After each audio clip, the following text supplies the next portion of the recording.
Hello YouTube and welcome to my channel.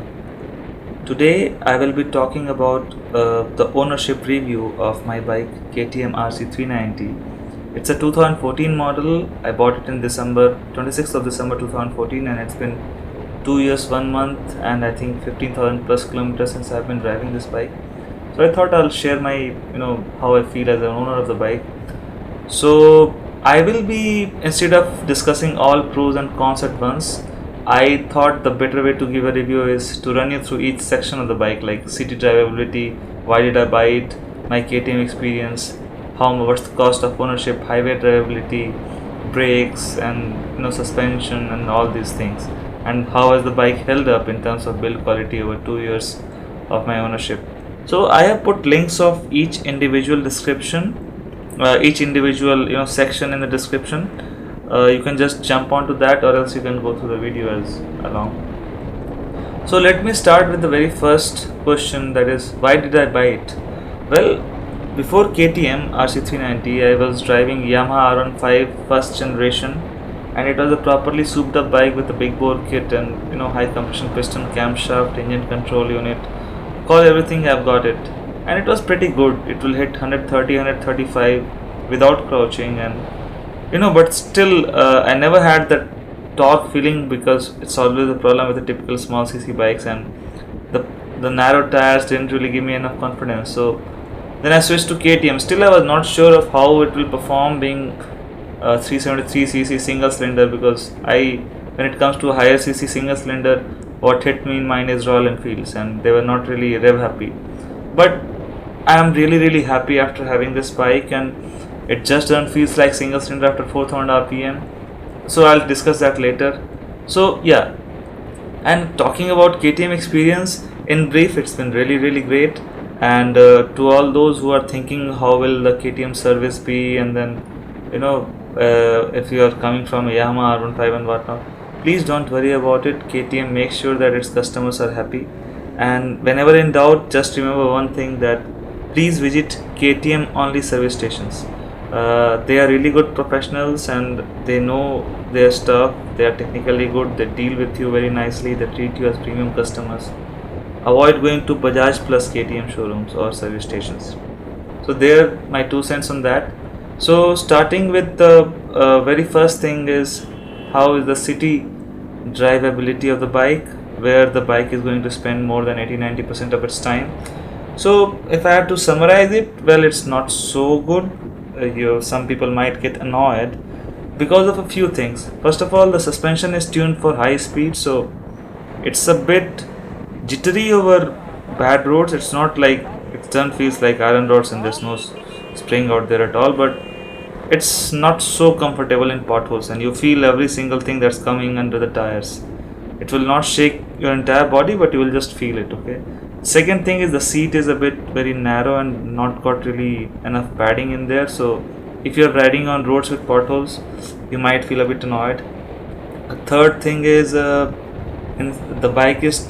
because the bike is tuned for high speeds and high RPMs, so anything less than 4000 rpm, the bike starts to feel a bit jittery, and you will feel that single cylinder thumb, single cylinder issues. So these are some of the issues which there's nothing like which is very out of the bound, just very bad, but small issues kind of make bumper to bumper traffic not so awesome. But anything, if you're driving in a flowing traffic and you're like at 40-50 kilometers an hour, then you won't be complaining. So, and talking about the very infamous heating issue of this bike, I think KTM has really worked on it, because in the past 2 years and 1 month of ownership and staying in Hyderabad, which is a pretty hot place, the temperatures hit 45 degrees or above in summer. I have never really had any overheating issue in the bike, and the fan comes out a bit early, I guess, in the later models. Initially it was a problem, but they have worked on it, and trust me, you don't have to worry about the overheating issue. Probably if you just keep the engine on forever and in deep city traffic and in stark sunlight, you might face this issue, but otherwise not. Okay, so talking about the highway drivability of the bike, as you it's it's a king of the highways, right from slow speed to high speeds. Like as you can see in the video, right now I'm driving in 6th gear and I'm at like 42-45 kilometers an hour. It can go to that slow speeds in highway. It's just that at that point you can't back open the throttle and it will pull, but yeah, slowly it will pull, so you don't really have to. It's like an overdrive, or like, how do I say it? It's like an automatic. You just put in 6th gear and it has enough torque to pull you from 4,000 rpm all the way to the red line. Like just now in the video you're gonna see this roll on from 70 kilometers an hour to 140 kilometers an hour in 6th gear. It just starts now, and it takes like around 17 seconds to hit 140. So this is a typical situation, right? Let's say you are cruising on the highway at 130, 140. It can keep it doing all day long, and a truck or a slow vehicle comes which is moving at 60 or 70 kilometers an hour. You don't have to change gear, just brake, come at 60, 70, and the bike will pull you through in no time. 17 seconds might seem a bit long, but trust me, on highways it's nothing. You won't even realize it. So that's the best part of this bike. It's a king of highways, also because throughout this video in the later sections you will see I am very easily able to steer the bike at 130 and 14 between trucks, and you will. This is a king of highways. Also because it is faster than most other bikes on the road, and it is certainly faster than most of the other cars. So you will be able to keep very good pace. I have driven. Okay, so the next question is it fit for long distances? And I would say yes. If you are coming from any sports kind of bike like Yamaha R15 or Honda CBR 250 and whatnot, I'm not talking of something like a Bullet or a very commuterish bike, but anything which has a bit of a sporty ride, you won't really complain on this bike. I have done 600 plus kilometers in a day, and I did it in like 7 to 8 hours, which is very good time, and the bike did not feel strain at all. It felt like it can keep on doing it whole day, and there was no overheating, no issues at all, and it wasn't like I was fatigued. The only two issues which I had was kind of like a bit of a saddle sore because of the narrow seat, which I worked later on by I modified the seat a little bit, put in thicker foam inside and covered it with resin and stapled it, so that took care of that. And the vibrations in long ride, there's no vibration as such to worry about post 6,000-7,000 rpm, or in fact post 5,000 rpm. And as you climb higher, you hit some again like 9,000, 10,000 rpm. That's when you hit that buzzy nature of vibration. It's not like it feels like a like Royal Enfield or something, but it's a king of highways. And my tip for you guys over there is just get a very thick glove to help with the small buzziness that creeps in handlebars, and have a thick seat. You can buy some air cushion and whatnot. So, and talking about sitting position, like I said, if you're coming from an R15 or CBR 250 air conditioned bike, you won't really complain.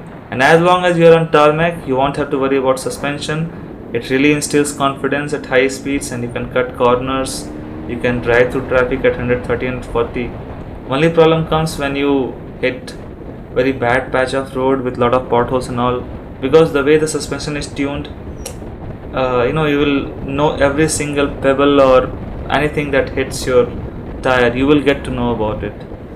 So yeah, now let's talk about the cost of ownership of this bike. This is really funny, but in 2 years and 1 month of owning the bike, never before has anyone asked me, anyone out there on the roads, not talking of a proper biker, anyone on the road has never really asked me about the performance of the bike. They first ask me the price of the bike, and the next question is Kitna Deti hai.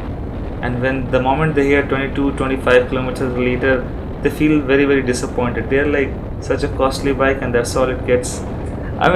Maruti got Indian citizens properly right. So what I'll do is, if you talk of cost of ownership, the best way to do it is rate per kilometer. And talking about that, for this bike it comes to around 4.5 to 5 rupees per kilometer.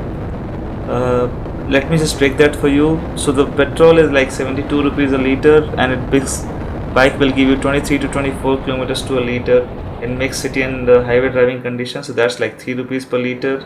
And tires are really costly. Every 12 to 15,000 kilometers you will have to spend same 12 to 15,000 rupees depending on where you are and how cheap you can source the measures, or even switch to Michelin. But still it's like 1 rupees per kilometer because of the tires. And every 3,000 kilometers you'll have to service the bike, and you'll have to spend 2,000 to 2,500 on servicing, which again is like 80 paisa. So overall, if you sum all this, it's around 4.5 to 5 rupees per kilometer. So that's the cost of owning this bike in terms of engine oil, fuel and tires. Anything else is your added expense. So if you're planning finances with the bike, this will be a good figure to keep.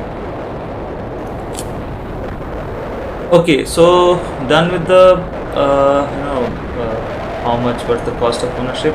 So let me talk about the next thing, which is, let's say, what is the usable power band in each gear.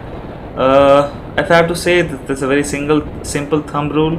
If you want to know how much speed you can maintain in this bike, that minimum speed is like per gear into 10. So if you are going in 6th gear, if you are at 60, you are very fine, you can just pull away. If you are in 5th gear, 50, 4th gear, 40 kilometers an hour. So basically anything lower than 4000 rpm, the bike feels very jittery, and then you feel too much of that single cylinder thump. It feels a bit lot of vibrations creep into handlebars and foot pegs. But anything more than 4000 kilometers, it's very fine. And after 4000 rpm, and after 7000 rpm, all hell breaks loose, and this bike pulls like insane and hits rev limiter without you realizing. So the best power band, the most addictive one, is 7000 to 10,000, and anything above 4000 you can easily live with it. So I have put a lot of roll-on videos, roll-on pulls, in this video, so you can just have a look at it. The next thing I want to talk about is brakes. Brakes, I would say it's very subjective. I really like the brake in this bike, and a lot of people complain about not having the initial bite, and to me, I'm very happy with it.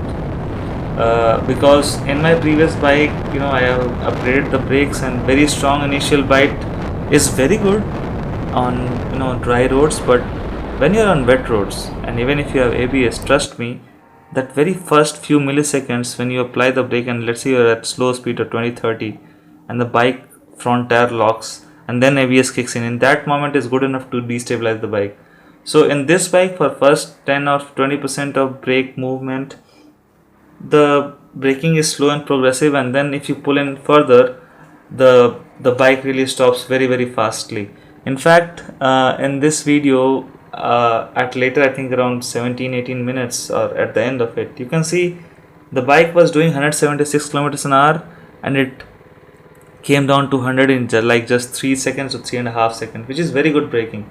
And if you just pull in all the way inwards, it stops really fast. And I would say a rider can very much tune to the braking style of this bike, and you won't have to complain it. Now talking about the build quality of the bike, how it has held up in 2 years and 1 month, I would say it has held up really well. It's better than R15 in fact in terms of build quality. I have had only once there was a bit of a rattling because 2 or 3 nuts fell off. That was because I think I did not put it correctly after installing K&N air filter. Other than that, there has been no rattles, no sounds, nothing from the bike. The only issue I would say is that the underbelly of the bike kind of scrubs over tall speed breakers, but that's fine, it's just plastic and it's fine if it rubs. There's no issues. It's not a functional component, it's just gonna rub. It don't hit your crankcase or anything, so don't worry about it. So I'm very, very happy with the build quality. And the next best thing is, if it falls, only thing which happens is the brake lever or the gear lever gets bent. Nothing else has broken. Couple of times in my parking lot, the kids were riding on this bike and trying to jump on it, and it fell down. Nothing really happened. Just bent. I took a rod, straightened it back. So very good for build quality and then all these things. Now finally, talking about some of the modifications I have done. Okay, one more thing is the paint work of the bike has really held well. In 2 years and 1 month, I have nothing as such. I don't feel like I'll have to replace my side panels or fairings or anything. Everything is good till now. uh, okay, so I have done couple of modifications, or I would say deviation from stock configuration. So I have changed the air filter to K&N air filter, the stock factory replacement air filter, and I'm very very happy with it. Very happy. It has held up really well, and it has improved throttle response by a big margin. A lot of people have said on dyno it reports 0.8 to 1 bhp increase, which is very decent, and you can feel it. The bike mileage kind of went up by 1 to 2 kilometers a liter. I won't say a steady state mileage, but it hits that, that really fast than what it used to do in the steady state mileage. It hits really fast, like 24, 23. When you start the bike, it just gives you 6 kilometers to a liter for first half kilometer.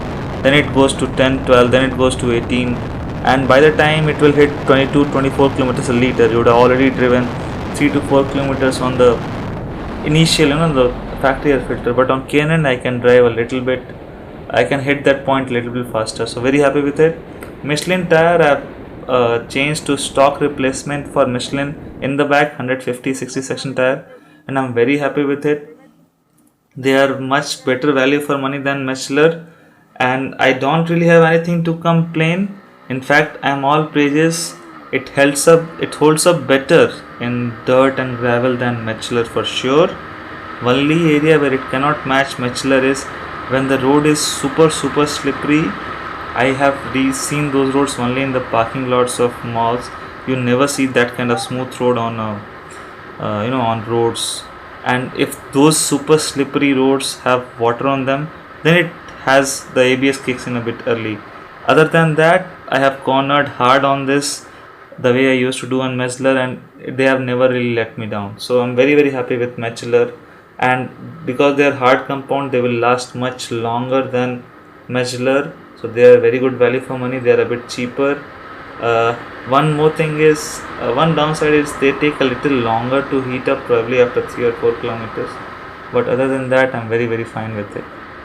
So guys, hope you enjoyed my review. If you have any questions with respect to this bike, please feel free to comment on it and put it in the section below.